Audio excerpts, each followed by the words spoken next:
Hi everyone! Today I'll show you the inking supplies I use for Inktober.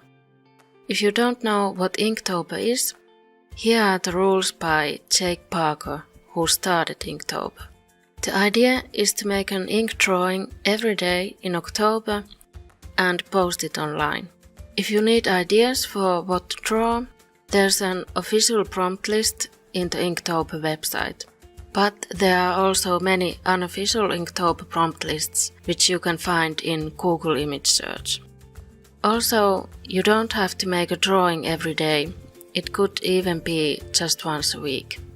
Now onto the inking supplies. First of all, paper. I'll use A4 size Canson drawing paper, 180 grams. If I want to color the line art with watercolor, I might use watercolor paper instead. The watercolor paper I usually use is A4 size and 250 grams, rough, acid-free, and it's glued on two sides, so you don't need to take it out of the pad to paint.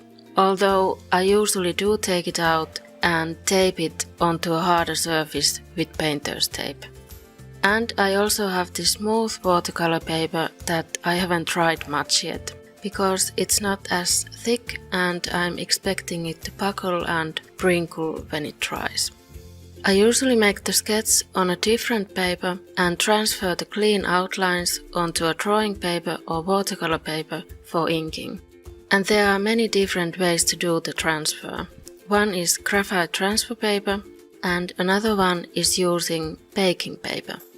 I have 3 ink bottles. One is black acrylic ink and it dries waterproof. The other black ink I have is not waterproof. And then I have 1 white ink. I use the dip pen for the inks and it has 2 nibs, a smaller one and a bigger one. I used to have one more size but I lost it. I also have these bamboo dip pens. And I might use watercolor paintbrush with the inks as well. Last year I used mostly dip pens and inks. The lines were kind of thick for coloring pages, so I think this year I'll use mostly pens. If you want to paint over the line art, make sure you're using waterproof ink or pen. Some of the pens might also be more light fast than others. You will probably make some inking mistakes and you can't erase ink. But sometimes you can fix the mistakes just by making the line thicker. And other times you might want to fix them with something white, like a white gel pen, white ink, correction fluid, or white acrylic paint. You can see the differences in line thicknesses between the dip pen and pens as I'm testing them. Inking with a dip pen or a brush makes it easier to change line weight. I'll be inking coloring pages this Inktober, which is mostly what I did last year when I took part in Inktober for the first time. I'm not doing daily Inktober drawings. Last year I made 7 and I also filmed all of them. This year I have 6 drawings sketched in pencil and I have some other ideas I might do as well.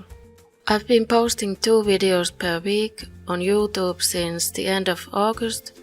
And I'll try to keep that up during October, but I don't want all of them to be Inktober videos, so some videos will include more than one piece. I've also started uploading my videos to Vidme, which is another video platform, and I'll publish videos there every day for now.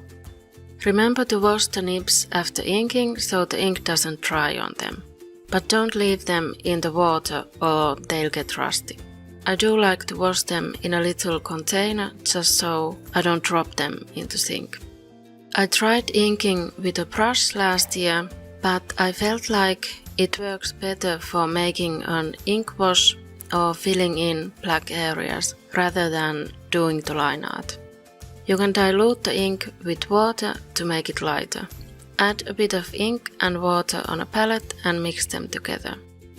And also remember to close the lid of the ink bottle after using it so this doesn't happen to you. I was lifting the ink bottle by the lid and it wasn't closed and the ink spilled on my table. I do use a desk pad so the ink didn't mess up my table. That's the last tip.